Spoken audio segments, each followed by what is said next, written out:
Now the python adds something strange. Once in the jungle there lived a python named Woody. He measured about 10 big human steps in length and at its thickest part was as wide as an oak log. One day hunger struck Woody. The last time he felt this way was several months ago. Honestly, Woody couldn't quite remember what he had eaten back then because it was too long ago.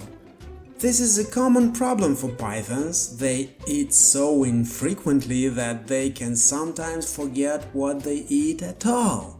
In any case, Woody was very hungry and tried to recall what was in his python diet. He slithered around in search of prey, evaluating his options. He saw a leaf. Do pythons eat leaves? Probably not, but there was a coconut lying there. Maybe pythons eat coconuts. Woody licked the hairy coconut shell with his forked tongue and decided that it probably wasn't suitable for him. Then Woody stumbled upon a little worm. He looked at it and thought, why not eat it? It looks quite appetizing. So he grabbed the tip of the worm and began to swallow it. But soon it turned out that the worm was larger than Woody initially thought. Its tip was sticking out from the leaves and the rest was hidden in the bushes. Woody kept swallowing the worm, which kept getting bigger and bigger. It barely fit into the python's mouth. It was that large. And the color of the worm seemed oddly familiar. At some point, Woody realized that something was wrong. Finally, it dawned on him that it wasn't a worm but his own tail. He had almost eaten himself. The python was very upset. He lay curled up and contemplated how to free himself. Swallowing food is one thing, his body was adapted for that, but pushing the food back out, especially when it turned out to be his own tail, was not something nature had prepared him for.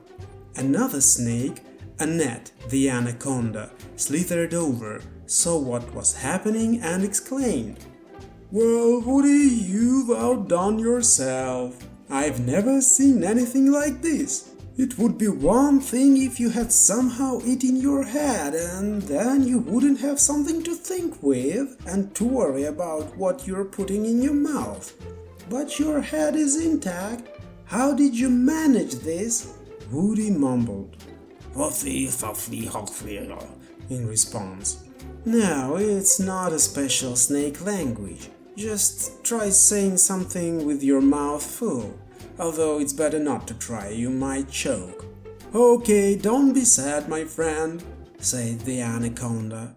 "Even though you almost ate yourself, I doubt you had time to digest. Let's think about how to unravel you." Annette looked around and found a very convenient reed. "We'll loop the ring you turned into onto this reed. Then I'll pull you to the side. Just don't wriggle too much so you don't accidentally bite yourself." And Annette executed the plan perfectly. First, she attached the circular form that Woody had become to the reed, and then she pulled him to the side. The python's tail began to slip out of his mouth. It took quite a while because out of his 10 steps length, Woody managed to swallow at least 7. When the python finally freed himself, he coughed and said, "Thanks, Annette. If it weren't for you, I would have remained the world's only snake without a beginning or an end, because the beginning swallowed the end. But could you please help me with one more thing?" "Of course," agreed Annette. "What's the matter?" "Since we're both snakes, we probably eat similar food. I suggest making a list of the foods we eat.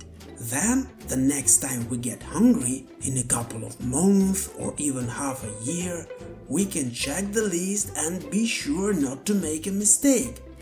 That's a very good idea, supported the anaconda. I could use such a list too.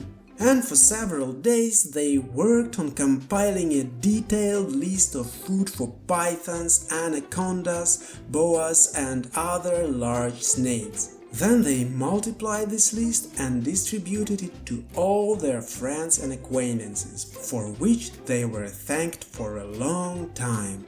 Since then, Woody the python became more cautious and learned to find prey without unnecessary experiments.